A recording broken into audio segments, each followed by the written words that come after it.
check, check, check, check,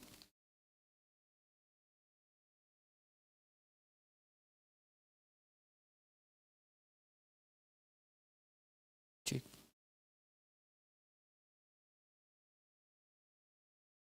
check,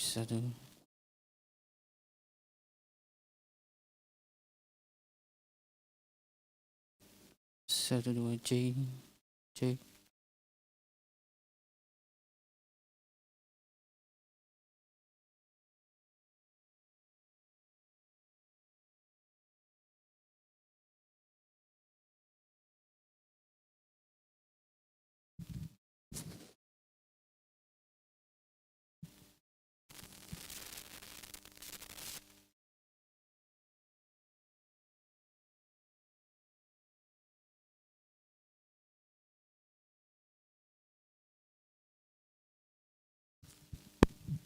satu dua cek, cek, cek, cek,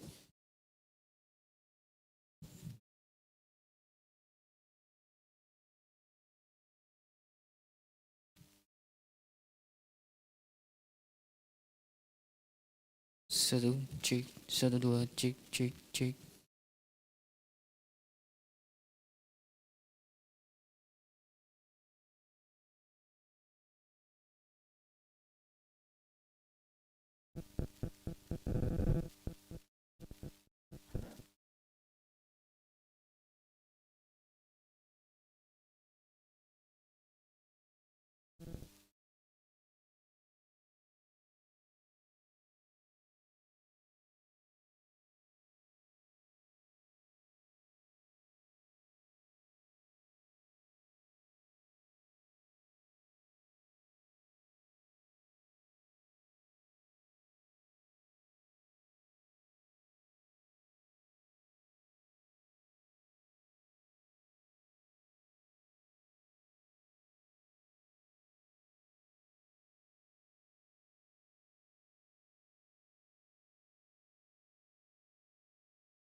boleh duduk mana aja.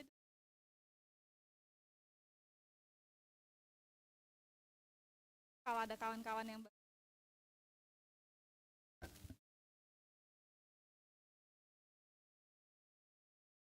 ya dek, maju aja, maju aja, maju aja.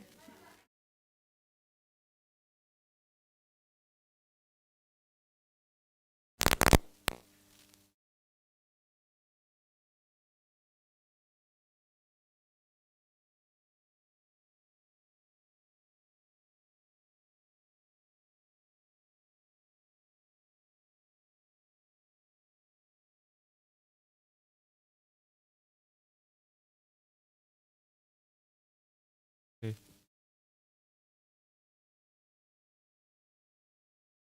Assalamualaikum warahmatullahi wabarakatuh. Adik pun. Good afternoon, ladies and gentlemen. Welcome to our international guest lecture with the topic Understanding of Emerging Infectious Disease. This event is conducted as part of collaboration between Faculty of Medicine, Universitas Lampung, Hanyang University College of Medicine, South Korea, Asian Development Bank, and also the Republic of Korea, Asia and Knowledge Partnership Fund. My name is Bayu Angelio, and I'm honored to be a master of ceremony for today. First of all, I would like to welcome the Honorable Professor Dr. Diah Wong Soker as the Dean of Faculty of Medicine, Universitas Lampung. The Honorable, our invited speakers, Associate Professor Bang Kim, MD PhD, Associate Professor Jo Hoon Oh, MD PhD, and Dr. Kyo Ho from Hanyang University College of Medicine, South Korea. All invited speakers, all invited participants from various faculties of medicine, which are included in FK, Region 3 especially, and the lecturers and all participants from Universitas Lampung and other institutions both in this room and also online. Ladies and gentlemen, for today's program, we will have three sections. First, singing out the Indonesian national anthem, Indonesia Raya. Second, the opening speech by the Dean of Faculty of Medicine, Universitas Lampung. Third, the guest lecture session by Prof. Kim from Hanyang University College of Medicine, South Korea. But before we start this event, please allow me to inform you all, especially for those who are attending this guest lecture by online, to setting your audio in mute mode during this event. You can turn on the audio only if you have been allowed by the MC or moderator. Participants can write the comments or questions by writing in the chat box. Ladies and gentlemen, let's start our agenda for today by saying Basmalah.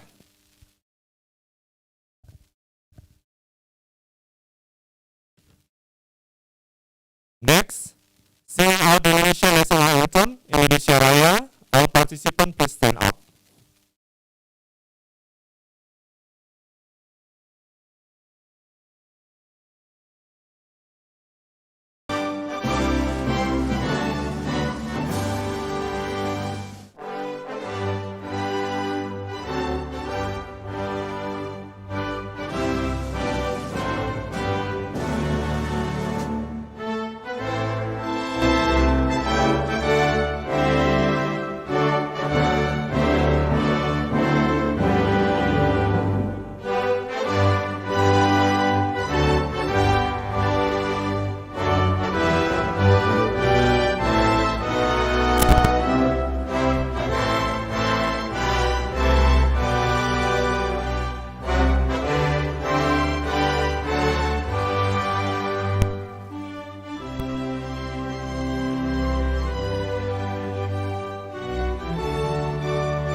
of Association Indonesian Medical Education Institution Agency, Dean of Medical Faculty of Pajajaran University, Malahayati University, Gunung Jati University, Jenderal Ahmad Yani University, Islam Bandung University, Kristen Maranatha University, Pelita Harapan University, dan Pasundan University.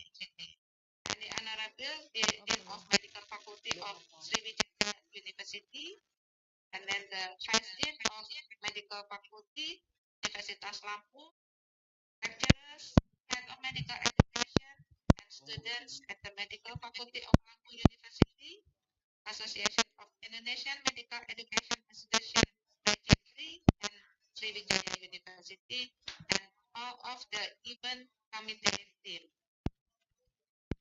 Let us say praise and gratitude to Allah Subhanahu wa Ta'ala. Salawat and greetings may always be poured out to the Prophet Muhammad Sallallahu Alaihi Wasallam, who has guided to us the path of truth according to the instruction of Allah Subhanahu wa Ta'ala. First of all, I would like to thank to Asian Development Bank, the Republic of Korea in Asia and Knowledge Partnership Fund, and Hanyang University for the opportunity and trust to Lampung University to organize the innovation of educational capability of medical schools responding to infectious diseases like COVID-19. Ladies and gentlemen, in this afternoon, we will take part in a guest lecture with the title Understanding of Emerging Infectious Disease. This event is a series of first workshop innovation of educational capability of medical schools responding to infectious disease like COVID-19 activities. This activity is part of the curriculum development agenda on tropical infectious disease in Asia, especially in Indonesia and Lampung. And with this activity, we hope that Lampung will be stronger and more skilled in the field of tropical infectious disease, which is also one of the best scientific hospital and integrated research at Universitas Lampung. Curriculum development in the medical education, such as in the field of infection, is a must so that quality of medical education in Indonesia is getting better, especially in Lampung, Aceh Gentry, and South Sumatra. The development of this curriculum can be based on a need assessment, the development of disease such as the COVID-19 pandemic, monkeypox, and others, as well as advance in science and technology in the medical education. That's why this activity is very useful for all of us. And that's the welcome speech I can convey. More or less, please forgive me. Finally, my Allah Subhanahu wa Ta'ala always guides together to continue carrying out this mandate so that we can achieve this pleasure in the and the hereafter. Thus, thank you for all your attention, and we apologize for any inconvenience. Wassalamualaikum warahmatullahi wabarakatuh.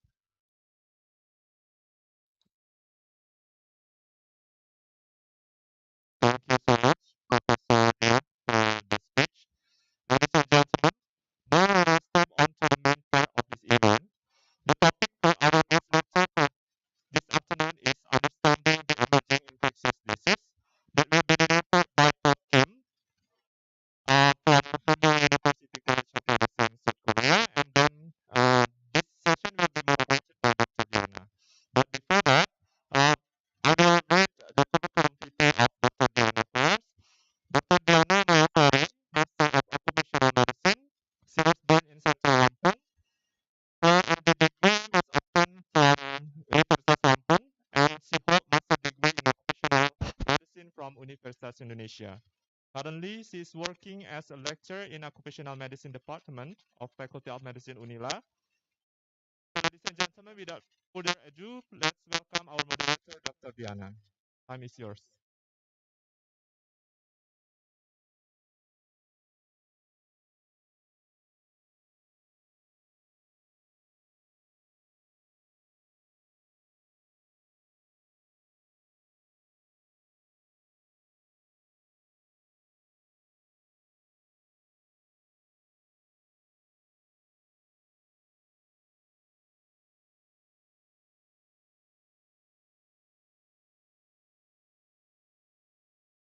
participant on today. We are going to hear the guest lecture from Professor Bong Yung Kim from Hanyang University. But before that, I would like to give some brief or about Professor Kim Bong Yung.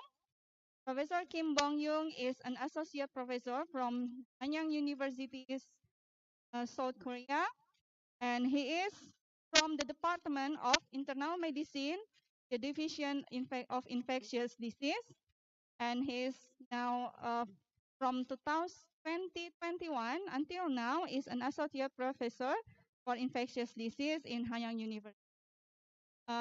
Professor Kim has come from Korea with other Korean team. There are Professor Oh and also Dr. Yu. And welcome. We would like to welcome you all. Thank you for coming to Indonesia. And this afternoon, we are going to hear more about the topic about understanding of emerging infectious disease, which will be delivered by Professor Kim. As we know that this last 2 years, world has facing a pandemic of COVID-19, and this is one of emerging infectious disease that has made the world overwhelmed to overcome this disease and are struggling until now. Actually. And we are hoping that by this guest lecture from Professor will improve our understanding about emerging infectious disease, not about COVID-19, so other infectious disease that will potentially reemerge in.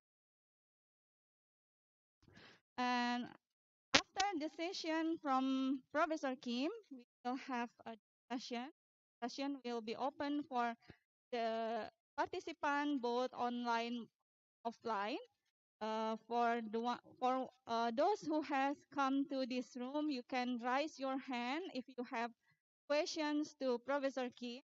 And for participant on Zoom, you can chat your question can write on the chat box and raise your hand if you want to give the question directly to Professor Kim. So I guess that's all the introduction from me. And now we are going to hear from Professor Kim. The time is yours.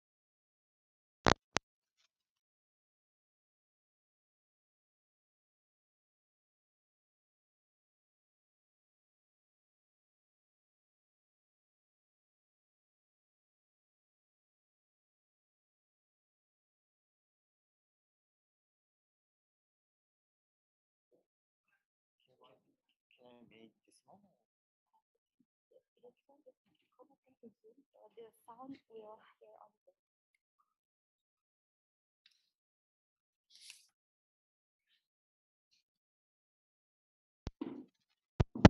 Yes, Thank you for for kind introduction. introduction.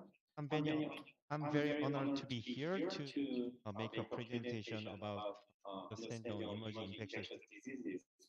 As we As are we are experiencing, experiencing, the infectious infectious diseases become become very very important in important in this this era. era. And And in in this this presentation, presentation, I I will will introduce introduce you you to to understand understand some some information information about about emerging emerging infectious infectious disease. diseases. Next Right, slide, please. please.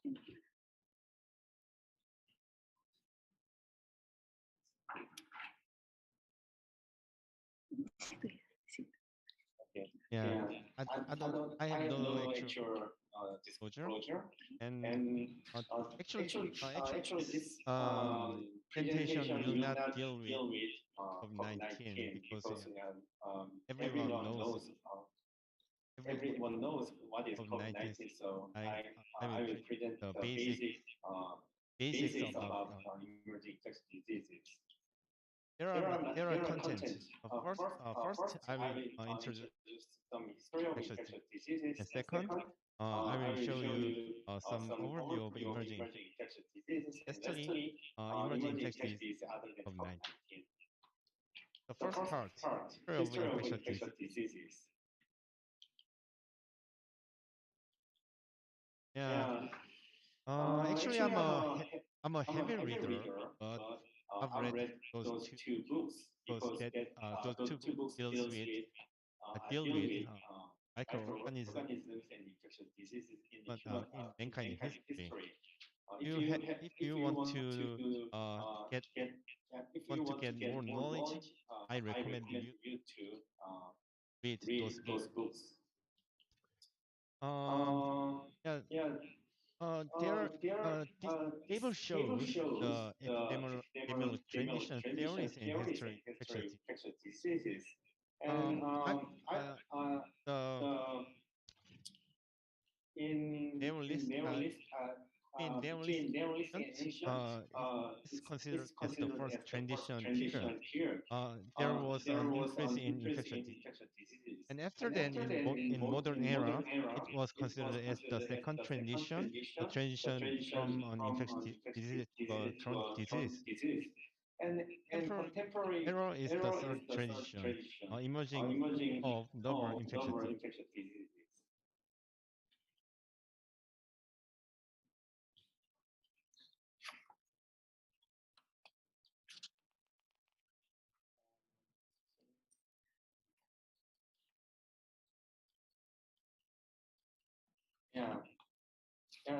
Paleolithic era. Mostly hunting and gathering are settled, changing regions. There is no rapid increase in population because there is no contact. Mankind, human beings were living in small groups. So, uh, so there was no large scale outbreaks in this era. However, Neolithic, Bronze Age, and Iron Age, the agriculture thanks to the development of tools, the agriculture was developed as well. So as a result, and also human beings start raising livestock such as cow and pig, hens, etc., chicken, etc. The food storage became available, and human begins to settle down, and as a result, rapidly increasing population. Infectious diseases increased due to increased contact with the livestock and human beings in this era. There was some significant outbreaks in ancient era. The first one is plague of Athens. It occurred in Athens during the early Peloponnesian War. People were suffered from typhoid fever-like symptoms. People had fever, rash, cough, vomiting, diarrhea, and persistent irritability and insomnia, especially in advanced age. About a third population died of the plague. And after 5 years of plague and very intermittent battles, Athens eventually fell. Another historical outbreak was the Anthonian plague. In other words, it is called also as plague of Gallon. The epidemic was called after the return of Roman troops to Rome after their expedition to Syria. And Marcus Antonius, who was a very famous politician that era, died of this plague. In the literature, people seem to had pox-like symptoms. They were suffering from diarrhea and generalized. A quarter of Roman citizens contracted the plague, and a third of the entire population died in. And the Roman army was annihilated.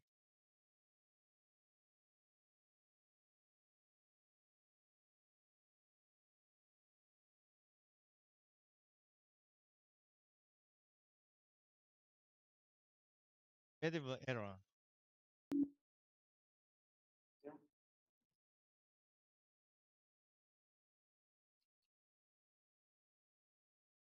Yeah. In medieval era,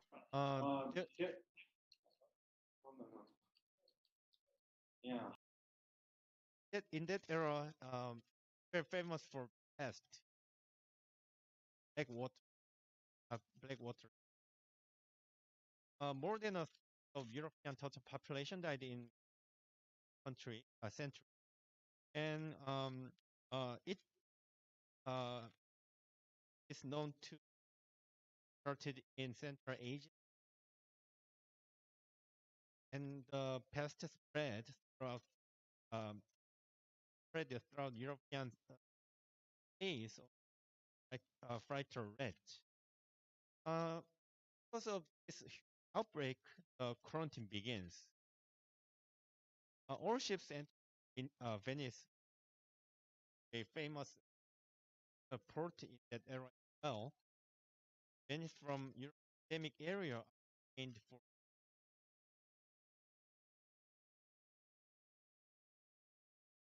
the political and social.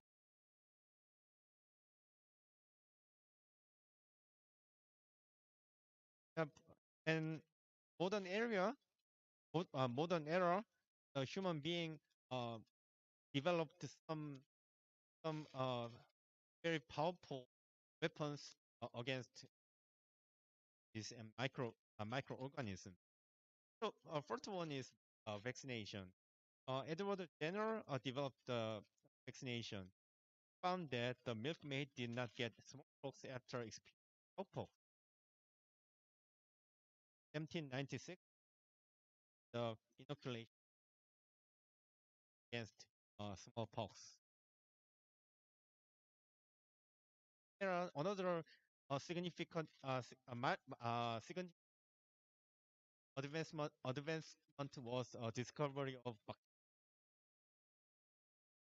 those three historical people did a lot to this achievement. Louis Pasteur, Robert Koch. First one is John Snow. He's considered as the father of modern epidemiology. Before uh, there in the miasmas, it felt that toxic air can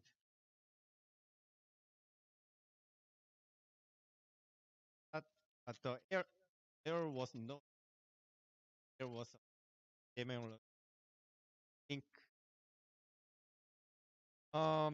his investigation showed that so contamination in the septic tank is the cause of storage tank contamination, and uh, um, to his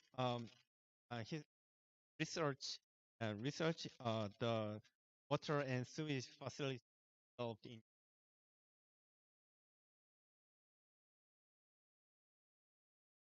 and error found the FIFA covered this method. It was found by examiners on Australian. He found that the mortality rate from the is higher than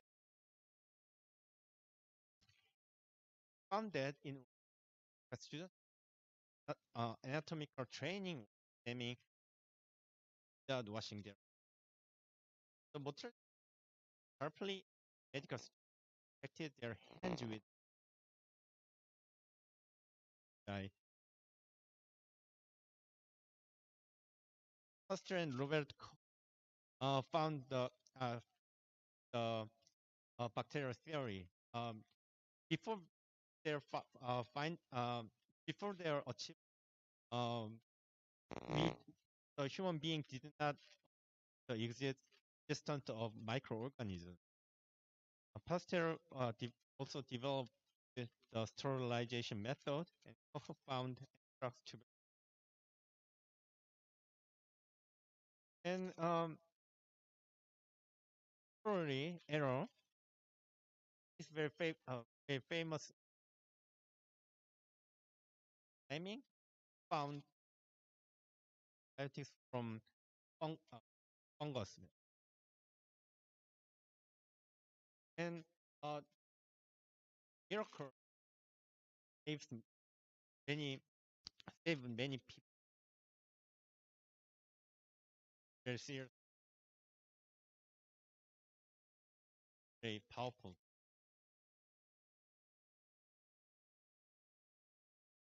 Error.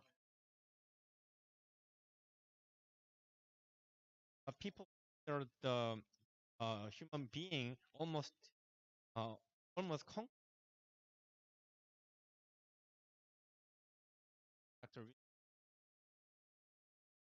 that it's time to close the book on infection the war against test line 1. However, the bacteria and microorganisms were very smart. Um, they uh, they learned method evade the attack from antimicrobials, and they started to gain those drugs. And so, besides of the classical bacteria, micro brand new organisms um, has and they're suffering those kind of. So now the second chapter, the overview of emerging. Um, very basic thing. I want to check the definition of infection. Infection is a phenomenon micro the surface or inside of a host. A condition uh, microorganism may multiplies in the body but does not cause absolute microorganism that microorganism damage the host and damages are uh, as uh, as as mentioned again, colonization does not occur any. There are there are three factors. First one is pathogen. It's an disease causing organisms such as bacteria, virus, fungus, and there and host is necessary. A person who gets infected by invading a pet.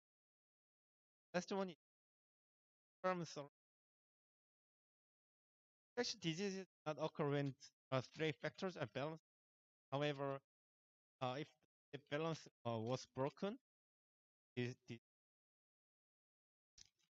um the the can invade a host various ways. They can invade to host human with direct cases. They can invade via um such as water.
Solving the several outbreaks.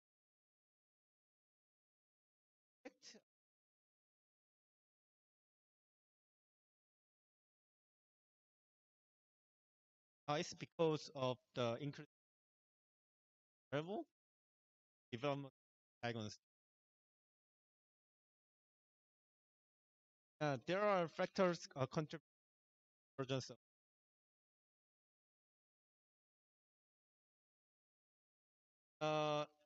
Adaptation and change of microorganisms,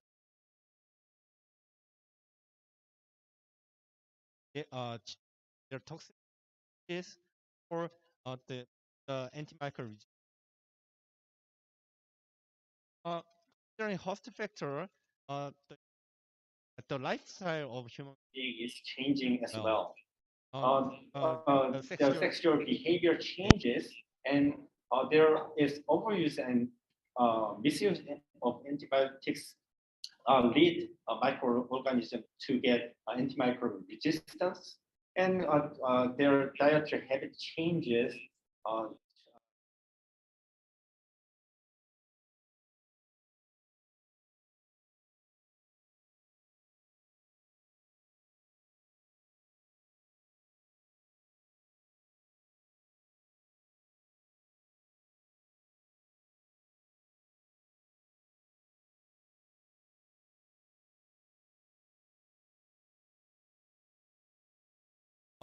leads to come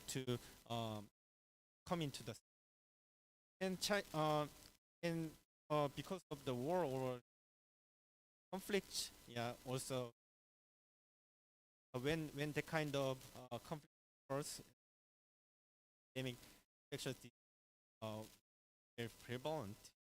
Yeah. There are some examples of environmental change. Well, when the primitive forest developed, uh, the, the, the contact with wild animals will increase, and and some some some diseases that can be transmitted from animal increase as well. Yeah. For example, Ebola, monkeypox, or AIDS, HIV. And in the U.S., there was a forest conservation policy in the 1980s, and as a result, deer and pigs thrive, and Lyme disease become prevalent.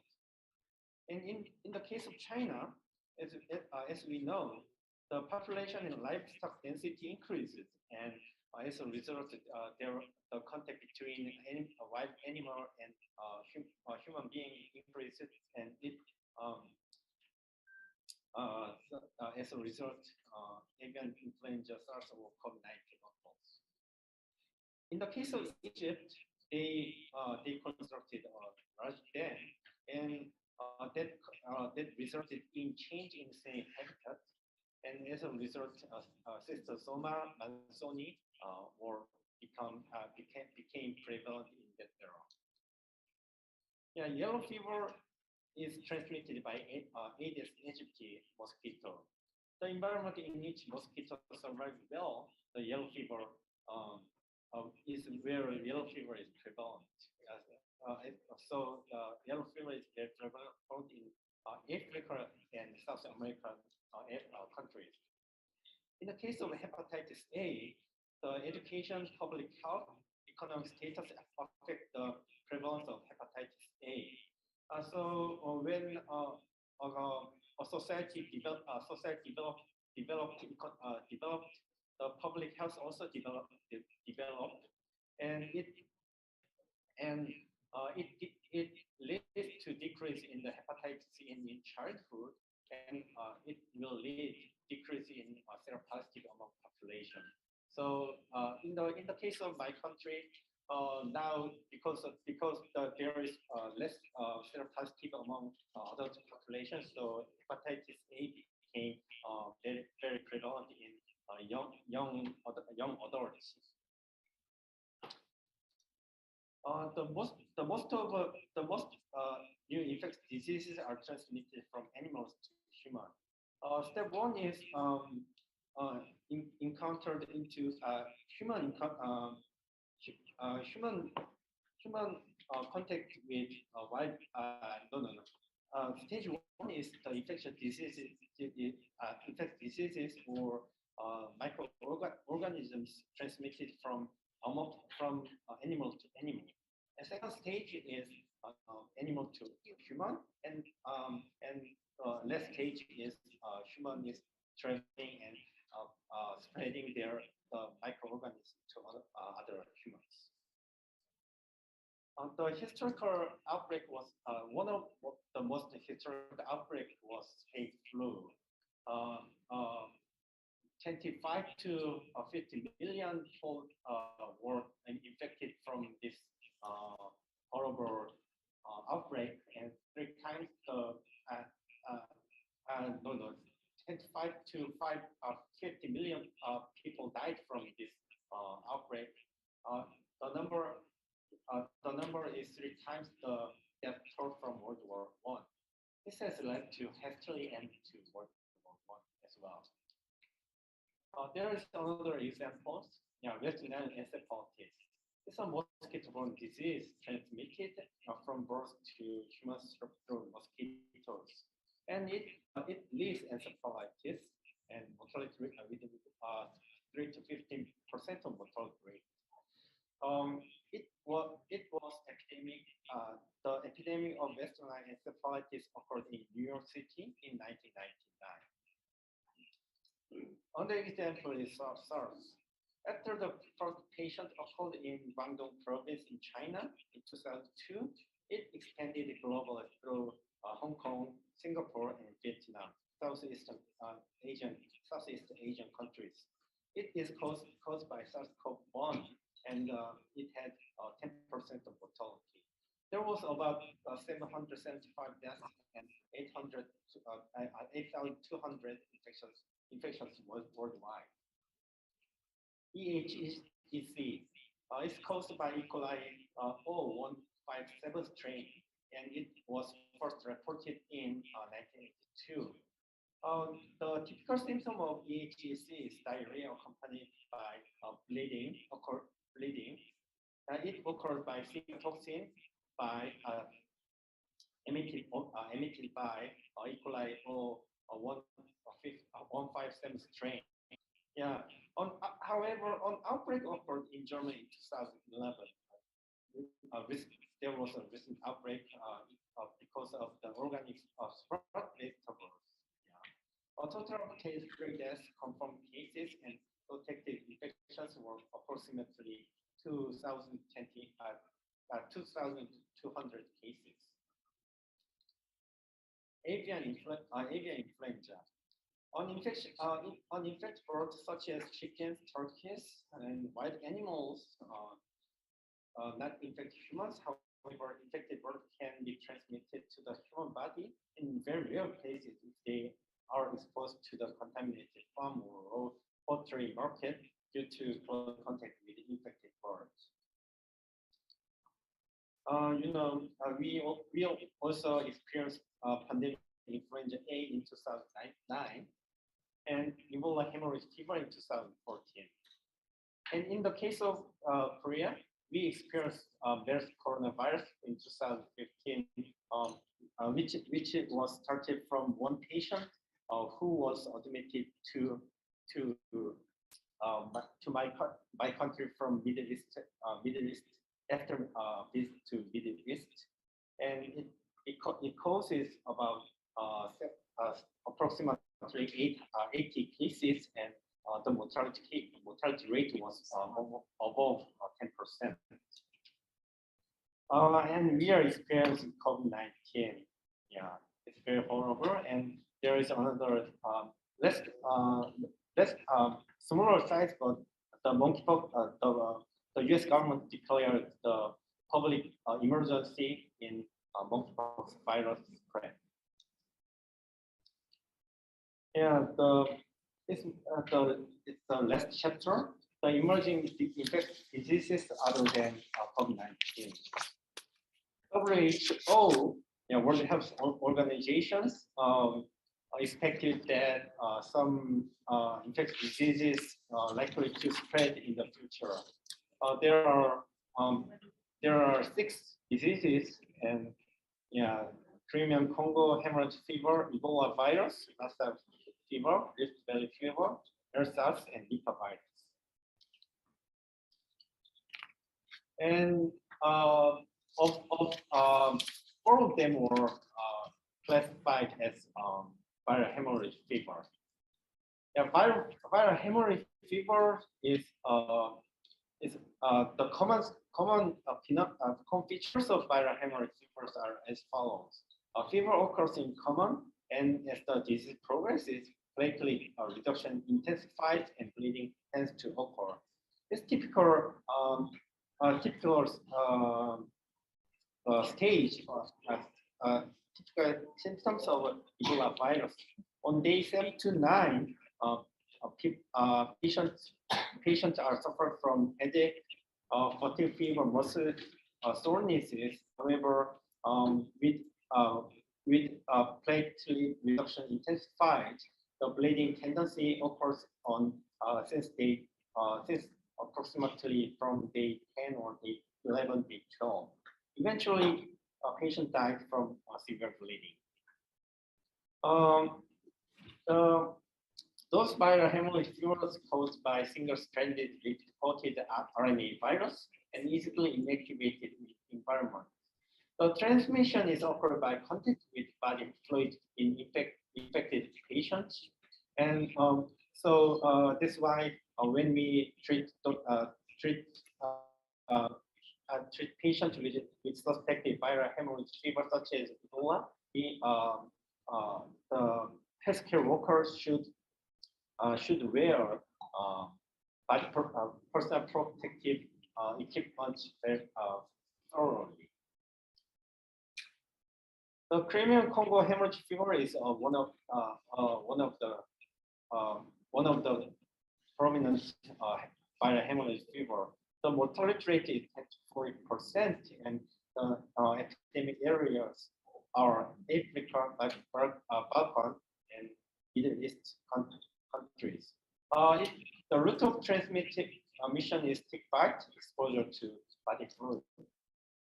Ebola and Marburg are well known because we recently experienced the outbreak in West Africa countries. The mortality rate is between 40 is around 50%, and the dangerous areas are Western Africa countries. As well known, the main route of transmission is exposure to body fluid. There is another viral hemorrhage fever is Lassa fever. It has 5 to 10% of mortality rate, and Western Africa is dangerous areas. The route of transmission is exposure to urine of infected mice and exposure to body fluid of infected patients. There's Rift Valley fever as well. The mortality rate is lower than the previous one. However, there are up to 10% of virulence sequelae after discovery of this infectious disease. The dangerous areas are Africa, Middle East, and the route of transmission is exposure to body fluid of infected livestock or mosquito bites.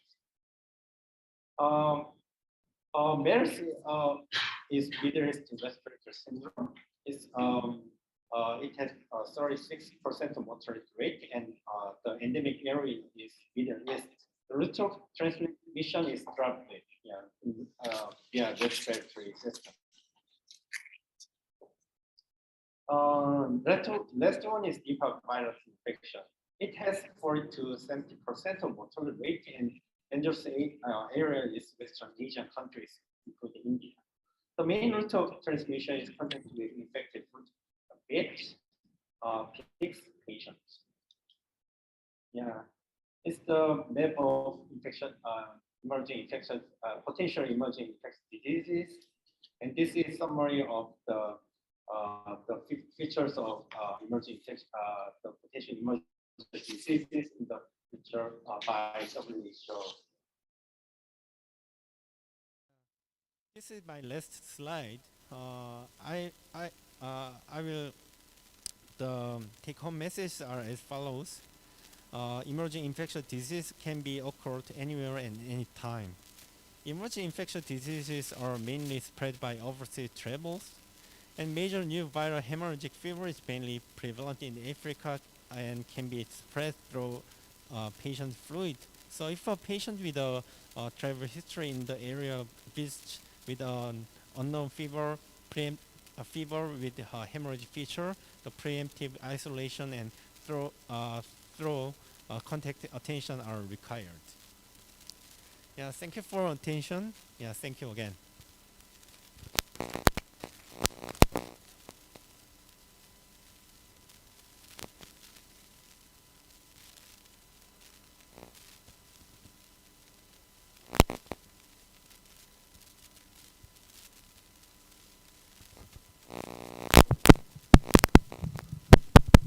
Okay.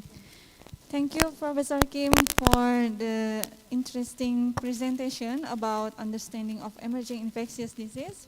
From your presentation, we can hear that we are now having some more potential emerging infectious disease that you have explained on the slide. And now we are opening the discussion session for all the participants, both online and offline.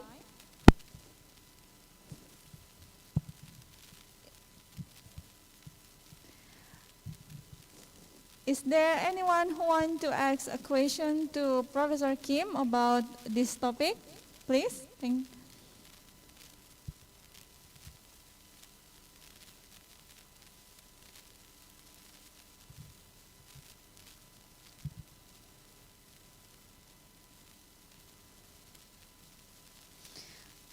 Well, okay. While we are waiting for the question from the participant, Professor Kim, maybe I would like to elaborate more about the topics. Maybe from your presentation, we are now having some more potential emerging infectious disease. But as long as I know that these cases is rarely heard in our country, maybe in Indonesia. The latest cases is about monkeypox is not yet confirmed. Monkeypox, or one case has confirmed case in Indonesia, and the previous one is about unknown hepatitis A in children, unidentified, and hepatitis A. And maybe and about these cases is rarely heard in Indonesia. But as you say that these cases is potentially occurred in anyone and anywhere and anytime. Maybe you can give us some suggestion about how to prevent this in maybe for the next time. Thank you for a good question. Yeah. Importantly, we have to know the route of transmission of each pathogen. The monkeypox, as well known, the monkeypox is the people have to avoid the patients with vesicles, such as we already maybe Indonesian hospital Indonesian doctors are already well known know very well about that because of the chickenpox spread. Yeah, so that's the simple thing. So yeah, and that the usually the rash occurs before the main symptoms in monkeypox. So the prevention is not very hard. Prevention is not very hard. And another one is what was that?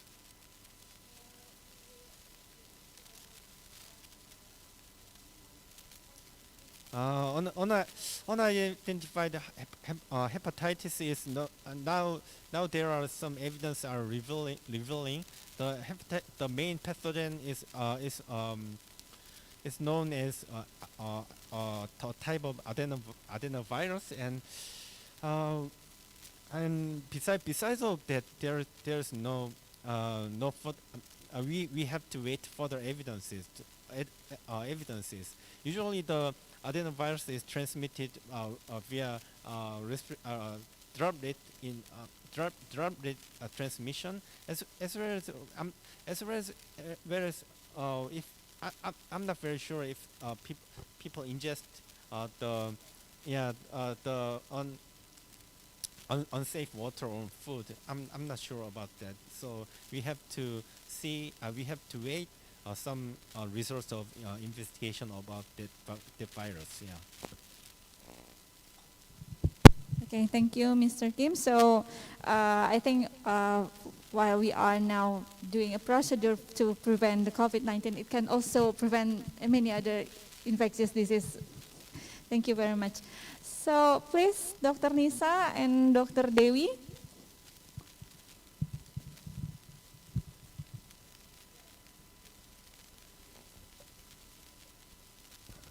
Thank you for the chance. Okay, I want to ask about, maybe it's not a bit general, not context really in the correct really in context. I want to ask if is there any specific regulation from government regulate about management of endemic infection disaster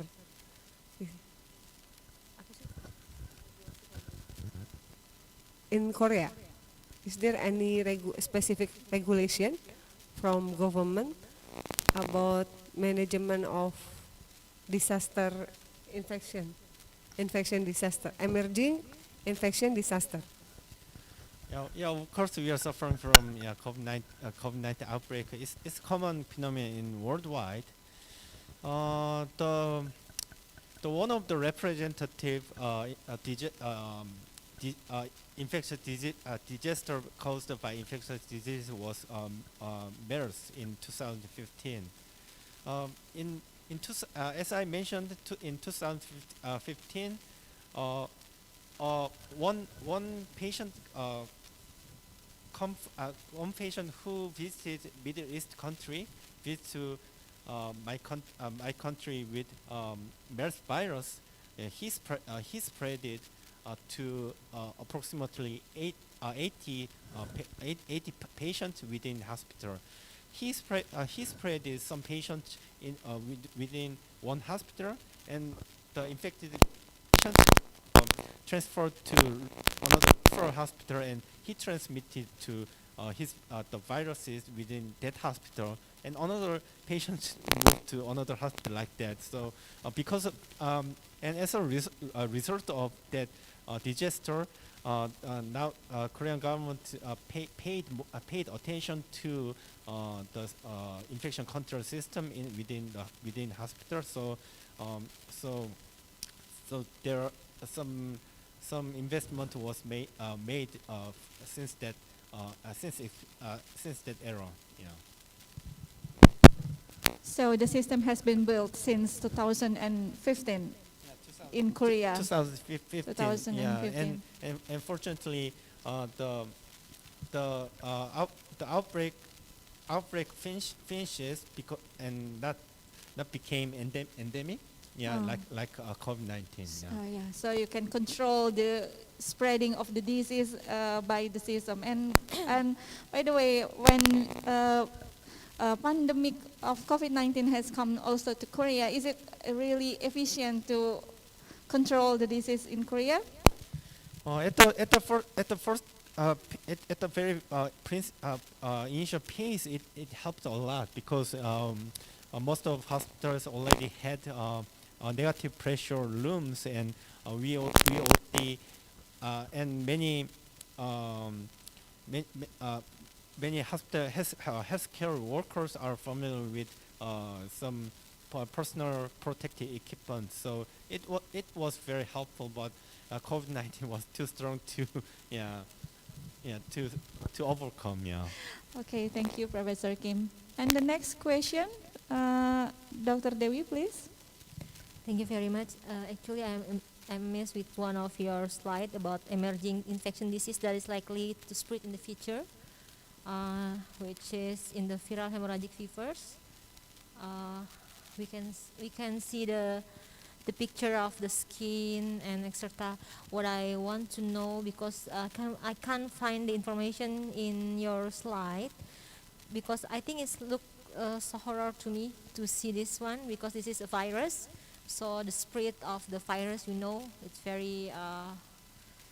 very fast. And then how come we differentiate it with the skin lesion others, or how come we know that it's this viral hemorrhagic fever? And do you know which country that already have this kind of uh, disease? Because it's not in my field, but I never encountered this type of viral hemorrhagic fevers. Can you Yeah, give me enlightenment? Thank you. yeah. Uh, it might be very hard. Even my even uh, because those cases are not endemic in this area, not neither in Korea as well. So in the last slide, I said that um, um, when a patient with a travel history in the area uh, visit with an unknown fever, uh, uh, in the area in the area, especially African African countries such as where the Ebola is very prevalent. Um, if a patient has that kind of a travel history and shows on unknown origin fever with a hemorrhage feature, then the preventive isolation and thorough contact attention are very required. Yeah, it's very hard to differentiation because as I mentioned in in the previous slide of that clinical photos, the hemorrhage feature appears after 10 days. So it might be very hard, but we have to suspect and we have to get travel history always when we encounter the fever patient with the fever. Okay, so history taking about the contact with other patient having Ebola, maybe one of them is very important, because in earlier stage we cannot differentiate with any other symptoms maybe. Thank you. Thank you, Professor Kim. Do And we have do we give the antiviral for this one, or Unfortunately, antibacterial for this yeah. lesion of the skin? Yeah, unfortunately, emerging infection, infectious disease is brand new infectious disease. So usually there is no treatment options. We remember that at the initial phase of COVID-19 pandemic, we don't have any treatment options. But yeah, we, fortunately we found some effective ways to control that virus. But yeah, yeah, there still isn't no special treatment option for those emerging infectious diseases yet. Okay, thank you. We have one question in Zoom. Please, Mr. Hotman Natama, if you want to ask your question directly to Professor Kim, you can open your mic.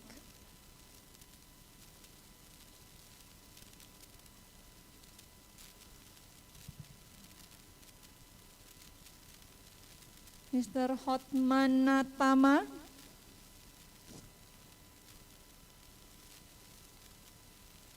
Or maybe Dr. Okta Doni Saputra, please, Dr. Okta Doni, if you have a question.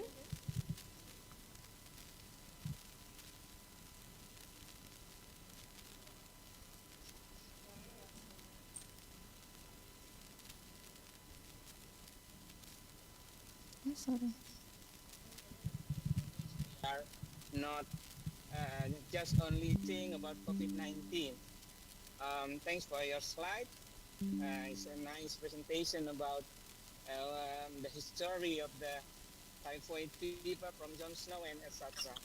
I don't want to ask about the disease specifically, but in general, can you share to all of us about the in the Korean, how can I mean between academic and the hospital, is there any collaboration or just like a system you can build, you have been built to respond and to prevent the infectious disease? Um, I think in Korean the system is has been developed, and we can learn much from your country. So, like in Indonesia, if we got pandemics just like COVID-19, we are all we still have to build the system first.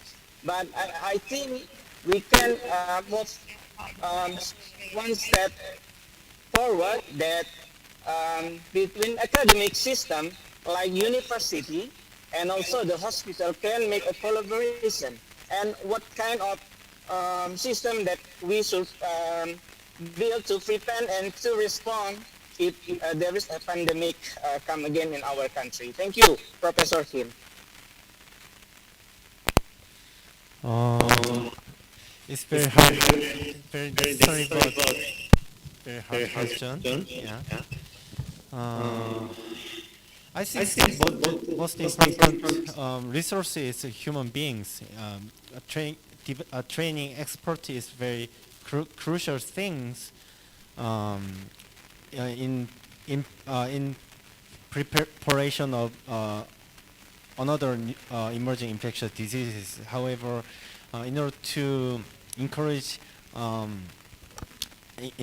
encourage medical students or other medical students to involve in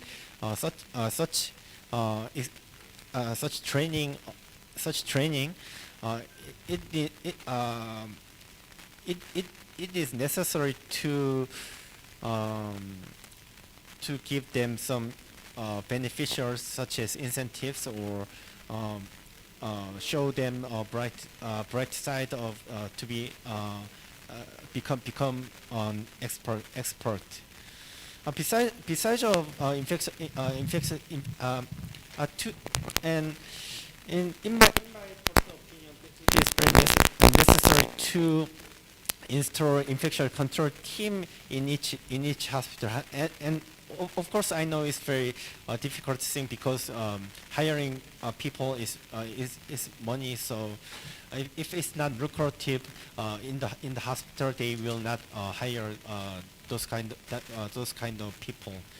The infection control control program is not only carried by medical doctors, but also carried by infection control nurses. So developing nurse developing nurse experts is also necessary. And besides of that, um, yeah, maybe you already know because we are experiencing the COVID-19 pandemic. Installing some negative isolation room and preemptive isolation for suspected patient is also necessary. Installation of the system of isolation also important. It's very complicating. It's a very complicating thing, but yeah, we have to make more efforts to overcome upcoming new emerging infectious diseases.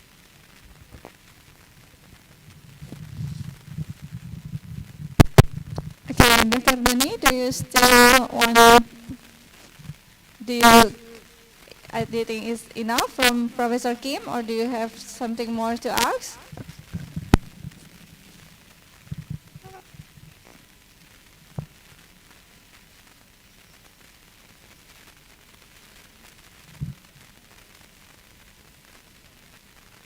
Okay, thank you very much, Dr. Doni.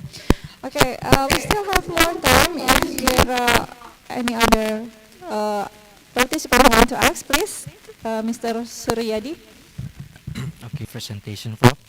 It was a great presentation. Actually, my name is Surya, and I'm from Parasitology Department, Unila. And I have two questions. The first is, you know that like your historical infection disease presentation, that some pandemic or some diseases are caused by or factorized by parasite. And is there any possibility in future that we will back into that trend? And then the second one is, we know that to control the infection disease, especially parasitic disease that related to other organisms, that makes to control it become really complex. So we need some integration system like in government or stakeholder, agricultural, law or university. So I wonder in Korea, how is the system that Korea have in controlling this parasitic disease or this uh, vector-borne infectious disease? Okay, thank you, Prof.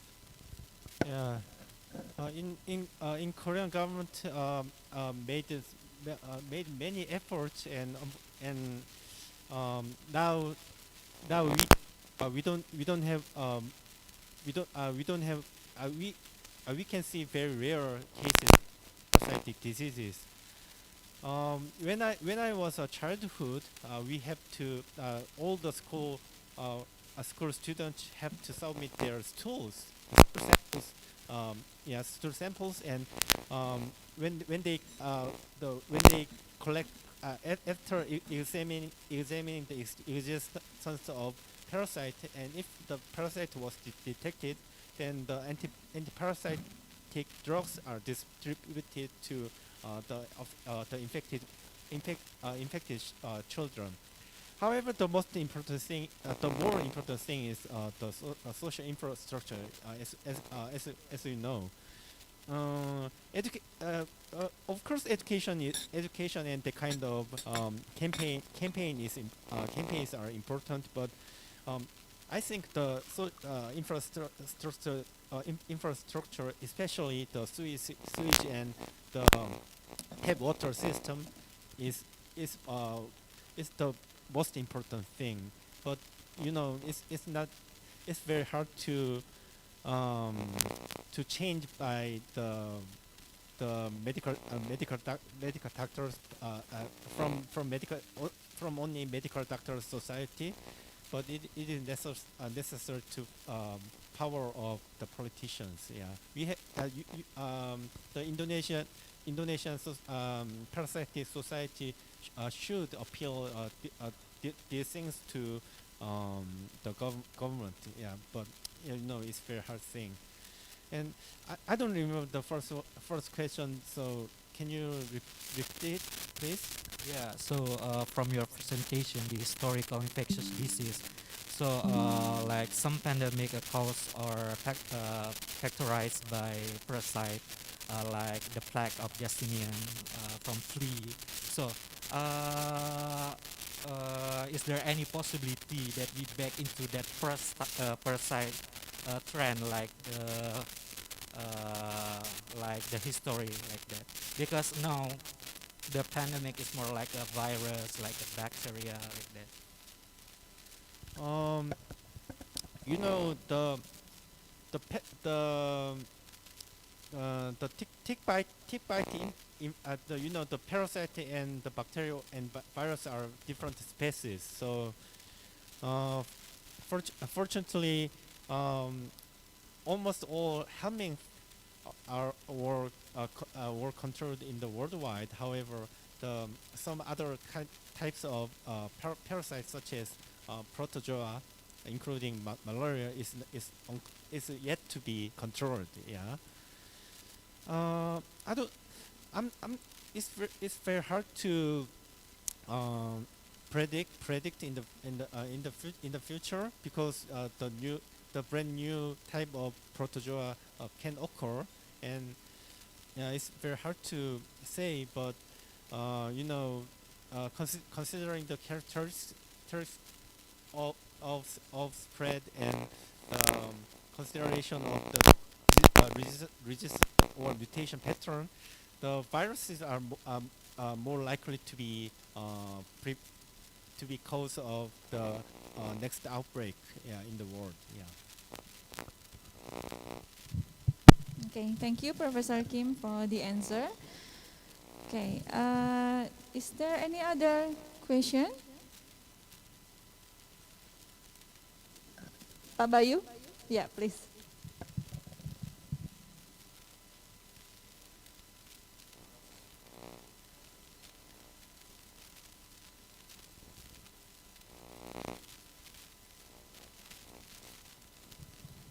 Yeah, excuse me.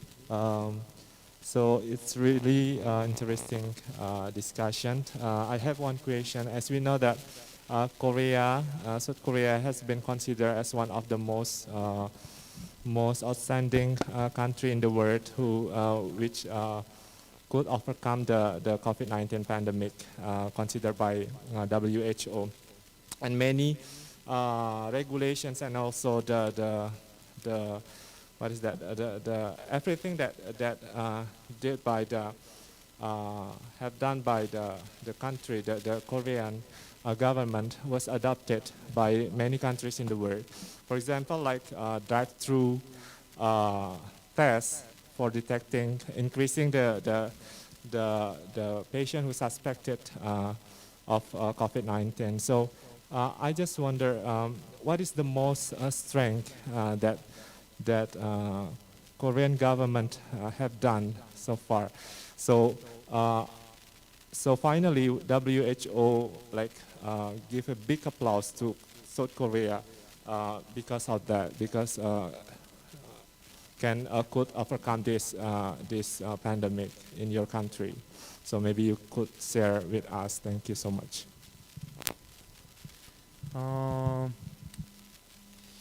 Actually, I partially agree with your opinion that the Korea is one of the, and I don't think the Korea the countermeasures to COVID-19 in Korea was not perfect. Yeah, at least at the initial page, it was very effective because we already experienced MERS and the isolation. We already are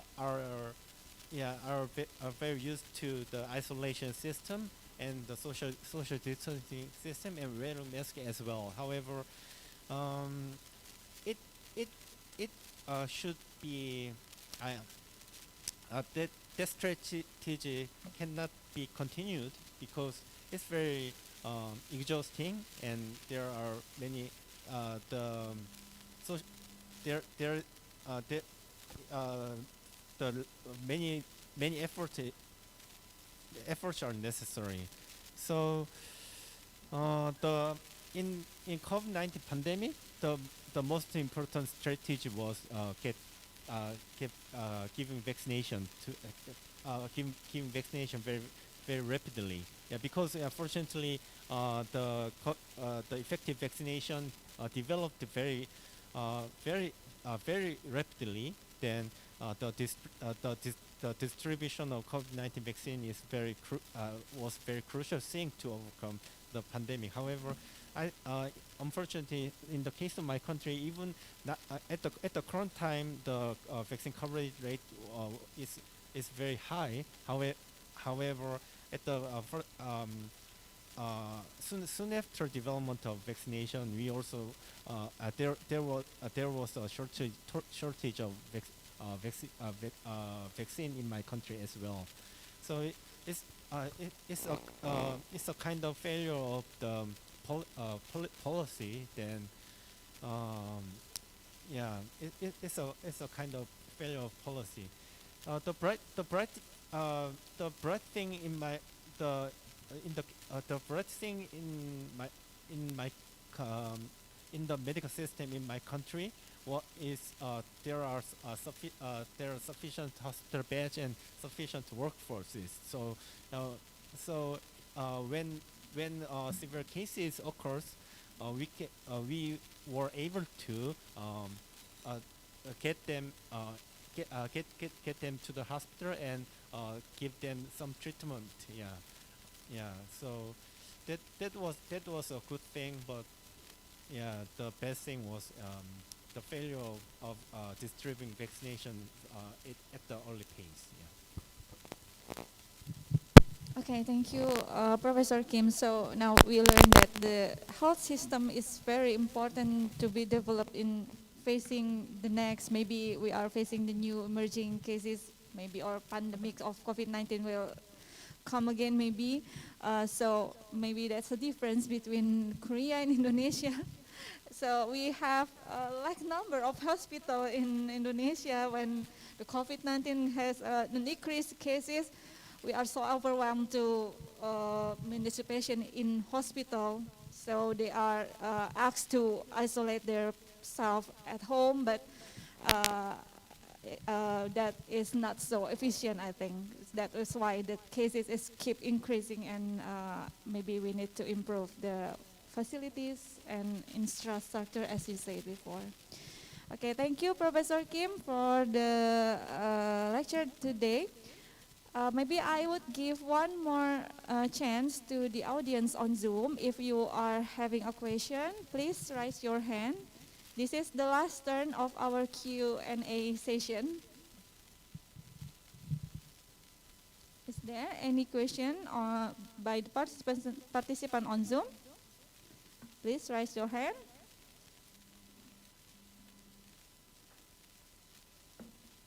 Okay, if there are no questions, I think this is the last part of our guest lecture today. Thank you very much for Professor Kim to share with us about the emerging infectious disease, not only about COVID-19, but also any other emerging infectious disease that is potentially to happen in the world and also in Indonesia. And also we have learned some best practice from Korea to overcome an infectious disease. Maybe it can, I hope it can be implemented in Indonesia in the future. And thank you to all the participants, both online and offline on Zoom. Thank you for your attention to this afternoon lecture. And I am, as the moderator today, I would like to apologize if there are any inconvenient things happens. Maybe you can hear the sounds clearly on Zoom. And thank you very much, Professor Kim. I would like to end this session, and I would offer this session to the MC. Please, Pak Bayu.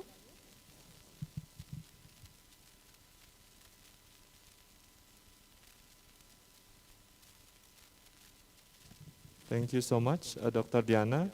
Ladies and gentlemen, we are now come to the end of this event. On behalf of host and Faculty of Medicine, University of Lampung, we would like to thank you once again, Professor Kim, Professor Oh, and Dr. Yo, for a very fruitful discussion for this afternoon. And we really hope that this event will bring benefits for both institutions and nations. Once again, thank you very much and good afternoon. Wassalamualaikum warahmatullahi wabarakatuh.